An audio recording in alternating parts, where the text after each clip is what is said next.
Hey everybody, I'm just in the middle of butchering my deer right now, and I've come to the hindquarters, and I'm kind of curious in how much product, edible product, I'm going to be losing by hanging this deer for a week, right? Because obviously it's dried out, and a lot of people go, okay, well, you're wasting deer. You don't need to hang this deer, all right? Now, I've noticed over the years from a person that's one day raid it, okay, and butchered, packaged, and the whole 9 yards in the same day versus hanging for up to 2 weeks. That hanging is actually quite beneficial, but you do lose edible product. All right. So what I'm going to do is take this hindquarter and weigh it out. So let's zero it out and see what it weighs right now. So 14.6 pounds. And let's see how much waste I'm going to be getting versus the quality. Let's get to it. All right, so I trimmed off all of the dried exterior on both sides. Now, a lot of that I probably would have trimmed off anyways, fat, sinew, etc. But you know what? There's probably 2/3, like this stuff, that is unnecessary, possibly. Okay, so let's give this away. All right. And we'll use this number as a guideline of what a person probably should expect to lose. So I got 1.4 pounds. Okay, you probably can't see this, but it's coming out. There you go. All right, so if I have 1.4 pounds of loss of yield, and I said pretty much maybe 2/3 of that is unnecessary. Now, I'm probably being generous with that because there is a lot of fat and sinew that I would have trimmed anyways, but let's just say a third. All right, so let's say a pound of this is unnecessary. Okay, now, is it worth it hanging it? Now, this guy didn't run, okay, too far. All right. My belief, and there's going to be, and I'm not a butcher by trade, but if you look at this guy right now, and it's just as simple as touching the product, okay? Now, it's remarkably softer than when I had it on the first day, okay? Also, I believe if a deer runs, okay, it's expending energy, okay? It's now getting pumped full of lactic acid, all right, throughout the muscles, all right? And say if it ran 100 or 200 yards, then it drops dead, it's going to have a bunch of lactic acid, okay, just coursing through its veins, unprocessed, right? Unhung. It's going to be gamey, tougher than if you were to hang it.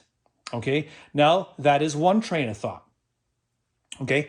The reason why I think that way is because if you go and work out, okay, now I have to drag this deer out of the bush for 300 yards, let's say, okay, on a sled by hand. Okay. I'm going to get worn out, tired, and the next day I'm going to wake up and I'm stiff. Okay. That's lactic acid buildup in your muscles. Okay. That hasn't been stretched away, right? The only way to actually get rid of or help dissipate stiffness or lactic acid buildup is stretching your muscles. Okay. Now, hanging a deer is sort of similar to that, right? You're relaxing it. All right. Correct me if I'm wrong. Potato, potato. All right. Comment below. All right. And let me know your opinion because you know what? I'm learning every single day. All right. But this is what I've found. Now, I've wanted to one day array it. Okay. I liked to one day array it, assuming that your deer wasn't warm or hot when packaging. Okay. That's a no brainer, right? First, cool it off. And then it's one and done. Instead of having this deer hanging in your garage, taking up space, you got to adjust the heater, all right, to get a nice cooler temperature, right? But you know what? I can't deny it. It is much, much better, even if it didn't run, all right? Maybe it was a mature buck. This isn't a mature buck. This is a smaller buck, right? This is a 2.5, 3. I got this on the last 2 hours of deer season, right? He was dogging a doe and I caught him napping and he didn't want to come out, right? He waited. And then he came out and bango. So let me know what you think. So I'm going to debone this, all right? And see how much more waste that we should expect off an average hind quarter. All right, so I got everything into its primal cuts. So what have I got here? I have round, outside flat, inside round. We have some osso bucco, which would be the shank. So we'll put this together, all right? And we got inside round, sirloin, and tri-tip, all right? And I got a total of 3.1 pounds waste. And I think we said it was 14.6, so roughly 20%. It is what it is. You're going to have waste, but this is what I got. All right? List in the comments of everything I did wrong. I'm sure there's a long list. All right, take care. All right, now that I have you here, I may as well take you through my process of packaging some roasts, all right? I have a video where I did this previously, so I'm gonna be a little bit redundant, all right? So you'll notice on the paper, right? This is not the shiny side. You want the shiny side to be on the meat, all right? This is like wax coating on here. And let's take my sirloin roast. Now, see how it just sticks to it?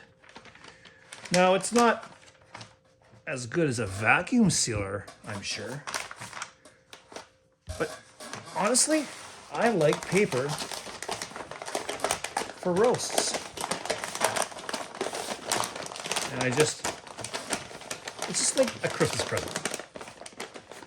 Now, I'm not the best wrapper, but I'm okay. And some people just suck, all right? Buy a vacuum sealer then, absolutely. And the key is not to rinse off your meat. Don't get it wet at all, because it's not gonna stick. It's just gonna form a frost layer and get freezer burnt on you, all right? That's why you wanna package it right away, all right? So, and I got this tape right over here.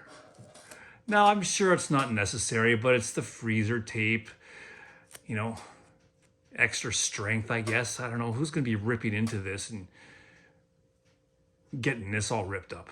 I don't know. Anyways, so I take it, grab the ends, and just like a Christmas present, all right? Slap one here, and now to the other side. Same thing over here. Now, this isn't as good as a butcher or anything like that, but it's getting the job done. Just like that. And one in the middle. All right? Not bad. Giddy up.